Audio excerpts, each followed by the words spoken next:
రాష్ట్ర వ్యాప్తంగా, జిల్లా వ్యాప్తంగా, మండల వ్యాప్తంగా, వచ్చే రోజుల్లో గ్రామ వ్యాప్తంగా కూడా ప్రతి రైతుకు అవగాహన కల్పించాలి. ఈ భూభాగ చట్టం వల్ల రైతుకు ఉన్నటువంటి భూమికి అనుసంధానంగా సర్వ హక్కులు ఉండే విధంగా ఈ అవగాహన సదస్సు, దీంట్లో ముఖ్యంగా గుండాల మండలంలో ఈ సదస్సు నిర్వహిస్తున్నటువంటి సభాధ్యక్షులు ఆర్డీఓ గారు కృష్ణారెడ్డి గారు, పెద్దలు, ముఖ్య అతిథిగా జిల్లా మొత్తం కూడా రాజకీయ నాయకుల కంటే ఎక్కువ కూడా పర్యటించి ఏ సమస్య ఎక్కడుంది, దానికి ఎక్కడ సొల్యూషన్ ఆలోచన చేసి జిల్లాను అన్ని జిల్లాల కంటే ముందున్నటువంటి గౌరవ కలెక్టర్ గారికి నిజంగా ప్రత్యేక ధన్యవాదాలు.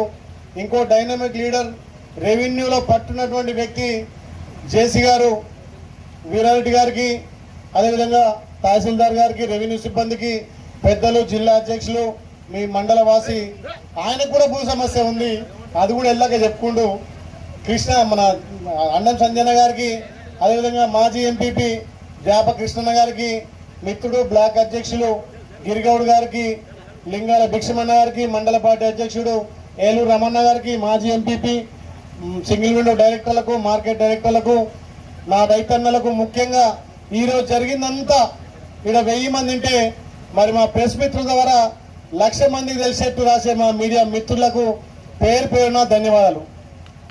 ఒక చక్కటి చట్టం, ఈ రైతులకు ఇబ్బంది ఉండద్దు. గతంలో కాంగ్రెస్ పార్టీ రైతులకు ఎన్నో విధాలుగా ఉపయోగపడే చట్టాలు తీసుకొచ్చి ఎస్టీ ఎస్సీలకు భూములు పంచి ప్రతి ఒక్కరికి భూమి మీద హక్కు కల్పించినటువంటి కాంగ్రెస్ పార్టీ మళ్ళీ ఇవాళ కొత్త చట్టం తేవడానికి కారణాలు, ఆ పాత చట్టంలో ఉన్నటువంటి లోపాలను ఇవాళ వేదిక ఉన్నటువంటి పెద్దలందరూ కూడా వివరించారు. ఇక దాని గురించి నేను లోతుగా పోకుండా, ఏదైతే గత ప్రభుత్వం ఆదరబాదరగా తెచ్చినటువంటి ధరణి చట్టం రైతుల పాలిట ఒక శాపంగా మారింది.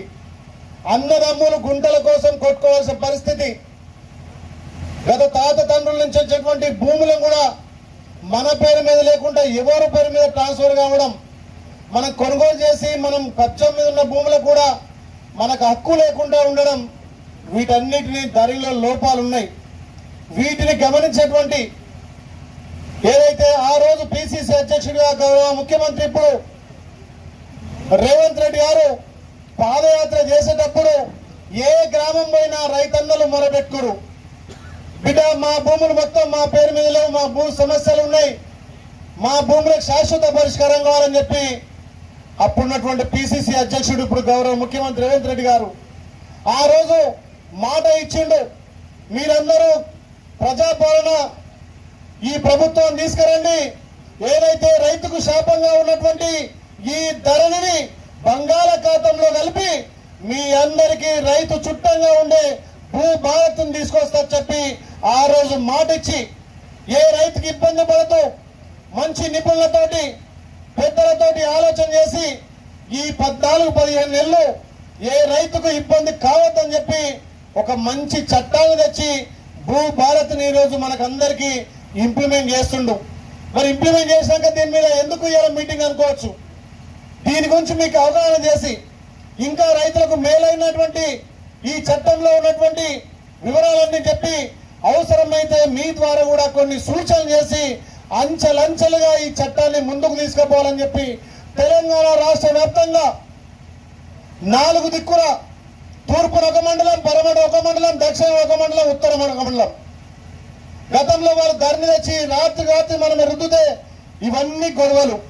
కానీ అట్లా కాకుండా ఈ చట్టాన్ని 4 మండలాలుగా పైలట్ ప్రాజెక్ట్ గా తీసుకొని రైతుల సూచనలతోటి ముందుకు పోతున్నటువంటి ప్రభుత్వం మన ప్రజా ప్రభుత్వం. పెద్దలు చెప్పినట్టుగా దాంట్లో ఉన్నటువంటి అంశాలు, గతంలో చట్టాలంటే లాయర్లకో లేకపోతే ఐఏఎస్ ఆఫీసర్లకో తెలిసేది, కానీ ఈరోజు చట్టాలు, రూల్స్ అండ్ రెగ్యులేషన్ ప్రతి రైతుకు సులభతరంగా మీకు అర్థమయ్యే రీతిలో చేసినటువంటి చట్టమే ఈ భూ భారత్ చట్టం. మీరు భూముల వల్ల ఎన్నో సమస్యలు, నిజంగా నేను పొద్దున లేసి రాత్రి వరకు ఒక 100 మంది నా దగ్గరికి మన ఆఫీస్కి వస్తే అందులో 80% భూ తగాదాలు, భూ గొడవలే. నా భూమి ధరలు లేని, నా భూమి పిఓపీలు ఉందని 100 ఎకరాలు లేకపోతే 50 ఎకరాలు ఉంటే ఒక్క రైతు పోయి కేసు వేస్తే ఆ భూమి మొత్తం పిఓపిలోకి వెళ్ళిపోతుంది, అంటే ప్రైవేట్ లిస్ట్కి వెళ్ళిపోతుంది. తప్పు చేసి కూడా అయితే అనుభవించేది 10 మంది. దానివల్ల మీకు లోన్ బ్యాంకులో లోన్ రాదు, రైతు భరోసా రాదు, ఇంకే విధమైన బ్యాంకు పెళ్లికో లేకపోతే దేనికో ఇల్లు కట్టుకుందాం బిడ్డ పెళ్లి చేద్దాం అంటే అమ్మడానికి నీ భూమి మీద నీకే హక్కు లేకుండా అయింది. మరి తాత తండ్రి నుంచి వచ్చిన భూమి లేకపోతే కడుపు కట్టుకొని కాయ కష్టం చేసి ఎక్కడ ఉండాలి, రేపు పిల్లల భవిష్యత్తు కోసం అని కొన్న భూముల మీద మనకు హక్కులు లేకపోతే మనం దేనికోసం? ఇలా మీరందరూ తెలుసు, కన్న పిల్లల కంటే భూమిని ఎక్కువ మనం ప్రేమ పడతాం, ఇష్టపడతాం, మనం అది చేసుకుంటాం. అలాంటి భూమి మీద మనకు హక్కులు కోల్పోతే ఎంత బాధ ఉంటుంది. అందుకే గత ప్రభుత్వం తెచ్చినటువంటి 2020 ధరణి చట్టం వల్ల ఎక్కువ రైతులకు ఇబ్బంది ఉంది. వాళ్ళ భూమి మీద మనకు హక్కులు లేవు, వాళ్ళ భూమి మీద వాళ్లకు సర్వ అధికారాలు కోల్పోయారనే ఉద్దేశంతో ఆ ధరణి బంగాళాఖాతం లేసి ఇవాళ భూభారత్ చట్టం తెచ్చినాం. ఆ భూభారత్ చట్టం మన రైతులందరికీ ఒక చుట్టం లెక్క తయారైంది. దీని మీద మనం అవగాహన చేసుకోవాల్సిన అవసరం ఉంది. గతంలో మన తాత తండ్రుల నుంచి కూడా పెద్దలు ఎలాగ చెప్పారు, గతంలో భూములు మనుషులకు విలువలు ఉండే. ఇవాళ రియల్ ఎస్టేట్ వ్యాపారం వచ్చినాక మనుషుల విలువలు పడిపోయినాయి, భూముల విలువలు పెరిగిపోయినాయి. గతంలో పెద్దలు రాసుకొని 6 నెలలకు 5 నెలలకు కిస్తులు కట్టుకుంటా మనం భూమి రిజిస్ట్రేషన్ చేసుకునేది. గతంలో భూమి కొనాలంటే చాలా ఇబ్బంది పడేది. అలాంటప్పుడు మోటుగా పెద్దలు ఏం చెప్తారు, బర్రెంగా ఉన్నాడు కానీ తల్లి కొనలేదంటారు. పెద్దల ద్వారా మనం భూమి కొన్నాం, భూమి చేసుకుంటున్నాం, దసరాకు దీపావళికి ఉగాదికి కిస్తు కడుతున్నాం, కానీ రిజిస్ట్రేషన్ చేసుకోలే. గతంలో సాదా బైనం ఉండే, ఆ సాదా బైనమతోటి గత ప్రభుత్వాలు కొన్ని రిజిస్ట్రేషన్ చేసిన ఈ ధరణి చట్టంతో సాదా బైనామాలను పక్కన పెట్టేసారు, ఎవరికి రిజిస్ట్రేషన్ చేయలే. మరి ఇప్పుడు రియల్ ఎస్టేట్ పెరిగి లక్షలు కోట్లకు ఎకరాలాయి. మరి గతంలో పెద్దలకు గౌరవం ఉండేది, మనం భూమి అమ్మిన బిడ్డ ఆ మళ్ళీ రిజిస్ట్రేషన్ చేయాలంటే ఆ పెద్ద ఆయన చచ్చిపోయిన కొడుకు ఎందుకు వేస్తాడు? మా అయ్యకు పైసలు లేదు, అసలు ఆ భూమి మీకు దానం ఇచ్చింది నేను ఇయ్య అని చెప్పి మళ్ళీ ఎగ్గొట్టే ప్లాన్ వచ్చింది. ఎప్పుడైతే ధరణి వచ్చిందో గతంలో పట్టాలన్నీ కూడా మాయమై మళ్ళీ పాతగా హైదరాబాద్కి వెళ్ళిపోయినటువంటి చాలా మందికి మళ్ళీ వాళ్ళ పేరు మీద ఆ ధరణి వల్ల పట్టాలు వస్తే అక్కడనే హైదరాబాద్ చూసి అరే నా పేరు మీద మళ్ళీ 4 ఎకరాల భూమి గుండా వచ్చింది, వస్తకుండ్రులు వచ్చిందని చెప్పి వాడు ఇక్కడ అమ్మడు, ఏమో భువనగిరిలో హైదరాబాద్ రియల్ ఎస్టేట్ అమ్ముతాడు. ఆ కబ్జకున్నాడు మళ్ళీ కొత్త కొన్నంతో పంచాయతీ. ఈ కబ్జకున్నాడు ఏం చేస్తాడు, భూమి నాదేనా, మా అయ్యతో నిండు మా తాతతో నిండు నేను తుంటున్నాను కదని. మరి పట్టా సంగతి చూడిపోయి కొత్త ధరని వచ్చాక పేరు మళ్ళీ పాత పెరిగివాయి. ఆ రకంగా పంచాయతీ గొడవలు ఎక్కువైతున్నాయి.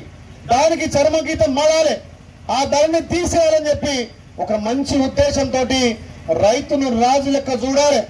మీరు పైసలు ఎట్లయితే బ్యాంకులు వేసుకుంటారో లేకపోతే బంగారం ఎట్లయితే లాకర్లో పెట్టుకుంటారో అంతకంటే ఎక్కువ భరోసాగా నీ భూమి నీకు ధైర్యంగా నీకు అన్ని సర్వ హక్కులు కల్పించిందే ఈ భూభారతి. కాబట్టి ఈ భూభారతి వల్ల నిజంగా కూడా ప్రతి రైతు ధైర్యంగా నా భూమి రేపు నా తదనంతరం నా వారసులకు పౌతి అవుతుంది, పౌతి విషయంలో కూడా ఏ ఇబ్బంది లేకుండా పెద్దలు ఎలాగా చెప్పారు. తండ్రికి 3 కొడుకులు ఉంటే వాడు బతకపోతే ఈడ ఇద్దరితోటే రిజిస్ట్రేషన్ చేసి 3 ఎగనం పెట్టేది. ఆ పంచాయతీలు ఎక్కువ వస్తున్నాయి. అంతేందుకు మీ అందరూ తెలుసు, ఈ గుండాల మండలంలో చాలా భూ అక్రమణైంది. గత పాలకులు అధికారాన్ని అడ్డం పెట్టుకొని ప్రభుత్వ భూములు మా కలెక్టర్ గారి దృష్టికి పోయిందో మా జేసీ గారి దృష్టికి పోయిందో, ఇక్కడ ఒక ముస్లిం అతను ఎన్నడో 30 ఏళ్ల కింద చనిపోతే ఆయన పేరు గౌసం ఏదో ముస్లిం పేరుంటే చనిపోయిన నిష్పెట్టి కొత్త గౌసం తీసుకొచ్చి ఇదే ఎంఆర్ ఆఫీస్ లో రిజిస్ట్రేషన్ చేశారు. అది ఎట్లా బయటపడ్డది? ఇద్దరు అరే ఈ భూమి మీద మనం ఇట్లా చేయించుకుంటే మంచిగుంటుంది అంటే అది ఇంకా నాకంటే తెలియగల హుషారుగా ఉండి వానికి ఎందుకు ఇచ్చేది నేను చేసుకుంటా అంటే తెల్లారు వాడొచ్చి కాంప్లైంట్ చేస్తే తెలిసింది. అంటే ఈ వ్యవస్థ కారణమేంది?